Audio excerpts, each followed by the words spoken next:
ये incomplete tower अगर complete हो जाता तो हम सोच भी नहीं सकते थे कि आज क्या कुछ हो सकता था। अकेले एक ही इंसान ने इसे बनाया तो था, पर बड़ी बड़ी कंपनियां चाहती थी ये टावर ना बने। ये टावर इतना एडवांस था कि आज तक भी ऐसा टावर कोई भी नहीं बना पाया है। हेलो गाइस, तो कैसे हो आप लोग। गाइस 18 और 19 के दशक में बनाए जाने वाले जो प्रोडक्ट्स थे वो वाकई काफी ज्यादा टिकने वाले और काफी ज्यादा एडवांस भी हुआ करते थे। बट टेक्निकली ज्यादा एडवांस साबित होने वाली जो चीजें थी उन्हें कभी हमारे सामने आने ही नहीं दिया गया। और आज बात करने वाले हैं इन्हीं में से एक काफी ज्यादा एडवांस माने जाने वाला incomplete project warden Cliff tower. दोस्तों ये साधारण सा दिखने वाला टावर ये एक इनकम्प्लीट टावर यानी इसे कभी पूरा बनाया ही नहीं गया। इस आधे अधूरे टावर को जाने माने इंजीनियर और फिजिसिस्ट निकोला टेस्ला ने 1901 से लेकर 1905 के समय में बनाया था। इस टावर की खासियत ये थी कि ये एक वायरलेस ट्रांसफार्मर का काम करता था, यानी वायर्स को यूज किए बिना करंट नेटवर्क और सर्वर को किसी भी पॉइंट पर भेज सकता था। हम जो घर में TV, fridge, fan, cooler, light और भी सभी चीजों के लिए जो करंट यूज करते हैं उस करंट को हमारे घरों तक पहुँचाने के लिए काफी ज्यादा जुगाड़ किया जाता है। जैसे कि करंट प्रोडक्शन हाउस से कंपनीज के स्टोरेज हाउस में, कंपनीज के स्टोरेज हाउस में से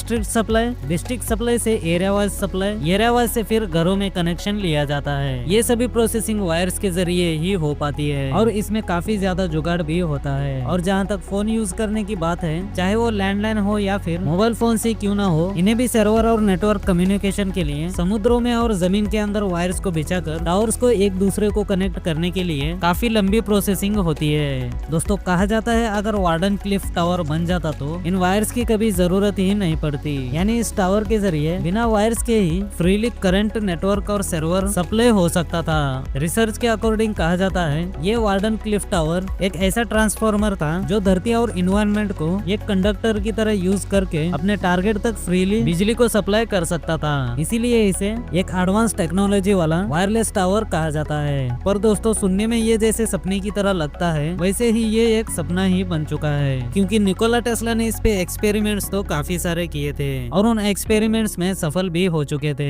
पर इस प्रोजेक्ट को कभी पूरा नहीं कर पाए। कहा जाता है पैसों की कमी के कारण इस प्रोजेक्ट को लेकर कई सारे बड़े बड़े कंपनियों के पास गए थे, पर सभी कंपनियों ने इस प्रोजेक्ट को फंडिंग करने से इनकार कर दिया था। फिर पैसे ना होने की वजह से निकोला टेस्ला ने इस प्रोजेक्ट को आधे में ही स्किप कर दिया था। कहा जाता है इसका सबसे बड़ा फायदा उस टाइम के बड़े बड़े वायर मैन्युफैक्चरिंग कंपनियों को हुआ था, क्योंकि यही कंपनियां सबसे ज्यादा इस प्रोजेक्ट के खिलाफ थी। जाहिर सी बात है अगर ये टावर पूरा बन जाता तो किसी भी वायर्स की जरूरत ही नहीं पड़ती और ये वायर्स की कंपनियां तो टोटली बंद ही हो सकते थे।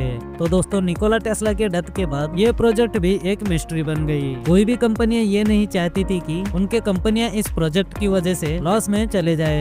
पर इसमें चौंका देने वाली बात ये है कि आज के डेट में भी इतने एडवांस टेक्नोलॉजी के साथ भी कोई भी इतना एडवांस टेक्नोलॉजी वाला टावर नहीं बना पाया है। सोच सकते हो किस लेवल का दिमाग होगा उस जमाने के साइंटिस्टों का, जो आज के जनरेशन को भी हैरान कर देता है। तो दोस्तों वीडियो इन्फॉर्मेटिव लगी हो तो लाइक जरूर करना। तो चलिए मिलते हैं अपने नेक्स्ट वीडियो में, तब तक के लिए गुड बाय।